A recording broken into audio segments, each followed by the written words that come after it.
Everyone came out of WWDC talking about AI. The new Siri, Apple Intelligence, context awareness, all the usual headlines. And honestly, when I first looked at iOS 27, I assumed that was the story too. Because that's the story we've been told for the last year. Every tech company is racing towards AI. Every keynote is packed with AI demos, and every software update is judged by how intelligent it appears to be. But the more I looked into iOS 27, the stranger it became. Because the best parts of this update aren't the AI features.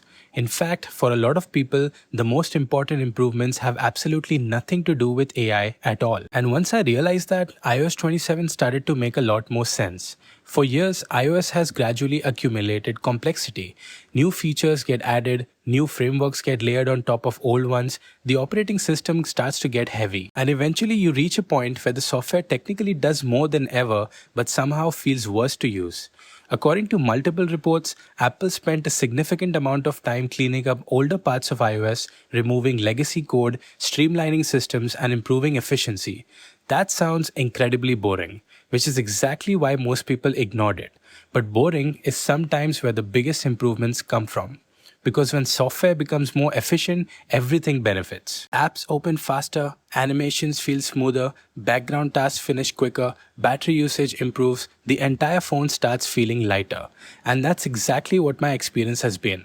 App launches can be up to 30% faster, photos can load up to 70% faster, airdrop transfers can be up to 80% faster. Now, whenever companies publish numbers like that, I always take them with some skepticism. But what caught my attention wasn't the percentages, it was just the consistency. Just a general feeling that everything is faster.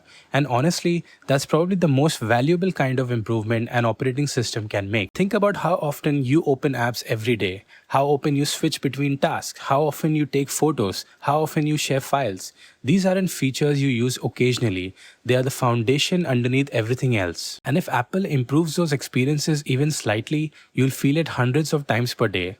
That's a much bigger deal than a flashy feature you use once a week. And this leads to something I didn't expect. The biggest winners from iOS 27 might actually be people with older iPhones. Because while many of the AI features require newer iPhones, the performance improvements are being rolled out much more broadly. That's an important distinction. The narrative around iOS 27 is that Apple finally entered the AI race. But if you have an older iPhone, there's a good chance that the thing you'll notice most isn't AI at all. It's that your phone suddenly feels more responsive. And that creates a funny contradiction. The features getting the most attention are available to the fewest people. The features getting the least attention are available to almost everyone. But performance isn't the only place where this philosophy shows up. I started noticing the same pattern throughout the entire update. Take the design changes. Last year, Apple introduced the liquid glass aesthetic. Some people loved it, some people thought it looked great but occasionally hurt readability. And instead of pretending the design was perfect, Apple did something surprisingly practical. They added more control. As you know, there's a new slider that lets you adjust the intensity of the effect. The icons have been refined, UI elements are sharper, navigation areas have more separation and clarity. None of this is headline material. That's the recurring theme of iOS 27. Not bigger, smoother. Not flashier, easier. And once I started viewing the update through that lens, a lot of the smaller features suddenly became more interesting. For example, Find My now gives you more flexible location sharing options. Shared albums get meaningful improvements. Wallet gains tools that make everyday tasks easier. There are updates across maps, music, podcast, and photos. Individually, none of these features redefine the iPhone. Collectively, they make daily life a little less annoying. And honestly, that's what great software often looks like. You don't notice it because it's doing something spectacular. You notice it because it's no longer getting in your way.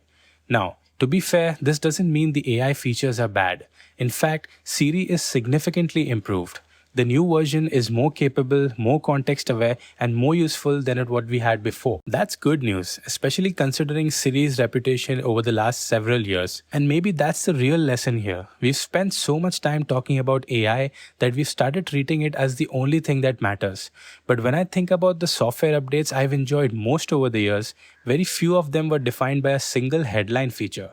They were defined by how they felt, whether my device was faster, whether it was more reliable, whether everyday tasks became easier.